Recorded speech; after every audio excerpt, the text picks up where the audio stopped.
Bonjour les amis, nouvelle vidéo aujourd'hui pour parler d'un ancien de la DGSI bien connu et qui était en interview chez nos amis de Thinkerview et qui nous balance une véritable bombe, et je vous en dévoilerai une deuxième avec un second extrait parce qu'écoutez bien ce qu'il va nous dire. Mais juste avant de l'écouter, bien sûr, n'oubliez pas de vous abonner, le pouce, le commentaire, le partage et de booster la vidéo. On l'écoute et on en parle juste après. Cas d'EDF. Ça va pas être privatisé, ça? Alors, EDF, on vous dit, voilà, maintenant, il faut le plan Hercule. Pour sauver EDF. Sauver EDF? Attendez, mais moi, quand j'étais adolescent jusqu'à mon âge d'homme, EDF, c'était l'État français, c'était un paquebot économique. C'était une entreprise qui avait le monopole, qui fournissait l'électricité à tout le monde, qui ne pouvait pas perdre d'argent. EDF, 60 milliards de dettes aujourd'hui, et les actifs, on se demande où ils sont. Alors on dit, faut faire un plan Hercule pour sauver EDF.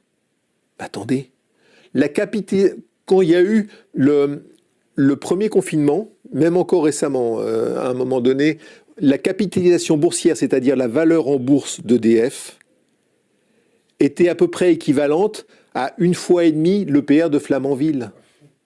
C'est tout. Et on vous dit, mais il n'y a pas de problème. Pourquoi vous vous inquiétez du plan Hercule? Mais attendez. Où ils sont? Où est l'argent? Qu'est-ce qu'on a fait avec British Energy qu'on a acheté en 2010, qu'on a surpayé? Qu'est-ce qu'on a fait avec tous ces EPR, avec Hinkley Point? Qu'est-ce qu'on a fait? Qu'est-ce qu'on a fait qui est un véritable poison, un véritable boulet pour la génération d'après, qui n'a rien bénéficié, mais de rien. Autant moi je peux dire, ma génération, je suis né en 62, ma génération a bénéficié d'une certaine croissance, a bénéficié de la dette publique, d'un certain âge d'or. Mais les gens qui sont nés à partir des années 90, on va dire, mais ils ne font que payer. Ils n'ont que de la dette à payer. Ces gens-là, allez, ils ont droit à des petits boulots. Alors on leur donne le RSA, ils ont droit au RMI, les petits boulots, les boulots à 1000 balles. Allez, vous avez fait 5 ans d'études, on vous trouvera un stage à la BNP. Hein. Donc quand on vous dit en France, oui, on en est à 120% du PIB, c'est 2 fois le critère de Maastricht, mais vous inquiétez pas, dormez tranquille, il ne se passera rien, on vous prend pour des imbéciles. Et oui, il y aura un retour de bâton très sévère. Oui, ça sera comme la Grèce, ça sera comme Chypre. Oui, vous connaîtrez ça, vos enfants connaîtront ça. Il faut que ça soit clair. Quand ça va se déclencher? C'est l'histoire du baril de poudre avec l'étincelle. Donc là, vous êtes en train de dire que la dette française va se faire attaquer par des fonds vautours et ça va nous emmener du sang et des larmes dans les rues. Ah, mais la dette française, c'est une bombe à retardement.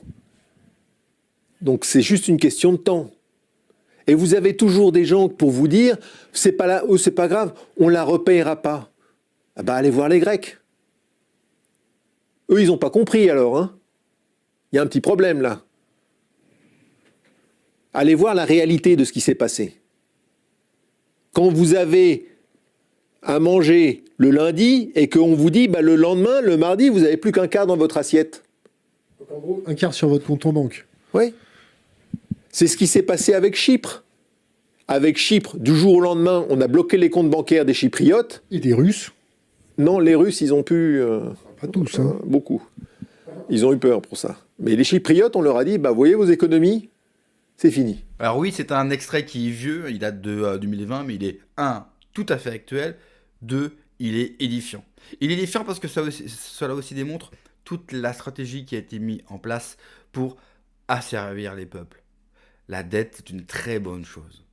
Pour nos gouvernants, pour l'élite mondialiste, la dette est une excellente chose.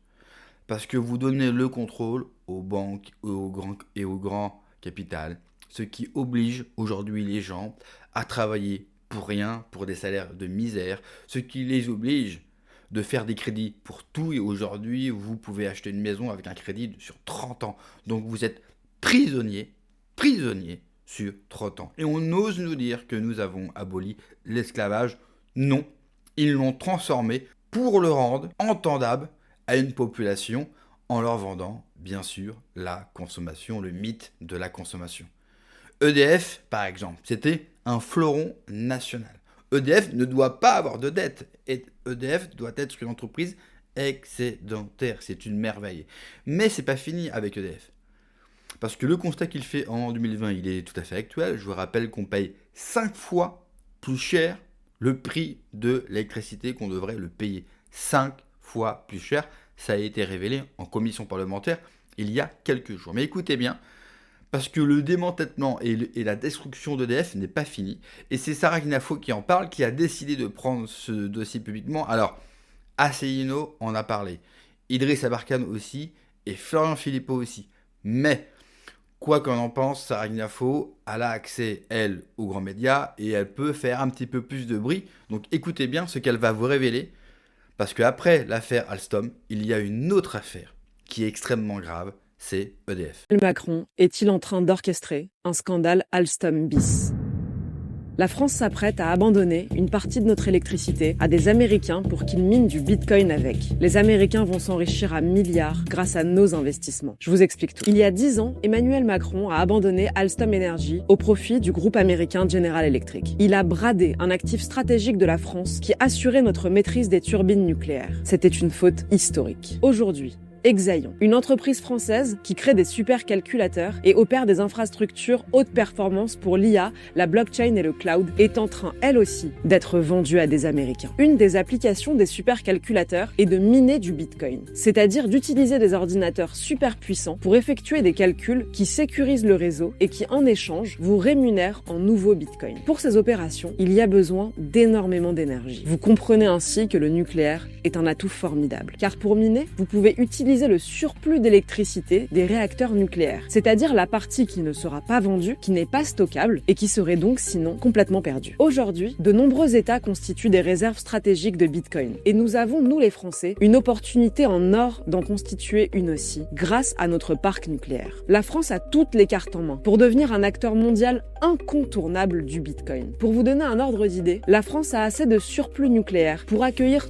tout le minage de Bitcoin du monde. Nous avons donc logiquement des acteurs français qui tentent depuis des années de convaincre les pouvoirs publics de créer une stratégie nationale, d'utiliser nos excédents nucléaires et de rapatrier la chaîne de valeur de Bitcoin en France. EDF et l'État français ont toujours refusé. À cause de ce refus, nous avons déjà perdu des milliards. Si la France avait miné ses surplus électriques depuis 2013, cela représenterait aujourd'hui plusieurs milliards d'euros de Bitcoin cumulés. EDF gaspille en plus de l'énergie chaque année, car faute de stratégie, elle arrête ses réacteurs pour donner la priorité à l'éolien à cause de la stupide règle de l'ordre de mérite, alors que le minage, lui, permettrait de maintenir les centrales en fonctionnement de manière stable. Bref, l'État a refusé à des Français d'exercer cette activité stratégique. Et voilà que maintenant, il va laisser les Américains le faire à notre place, sur notre sol et à leur seul profit. Ils vont s'enrichir à milliards, grâce au parc nucléaire que nous avons hérité du général de Gaulle, grâce aux milliards d'euros que les Français ont investis dans le nucléaire depuis des générations, grâce aux impôts que nous avons tous payés pour développer cet atout stratégique. Comment est-ce possible de laisser le surplus énergétique français à une boîte américaine? Comment une société américaine comme Mara a-t-elle eu un tel boulevard chez EDF? D'où viennent-ils? Qui sont-ils? Pourquoi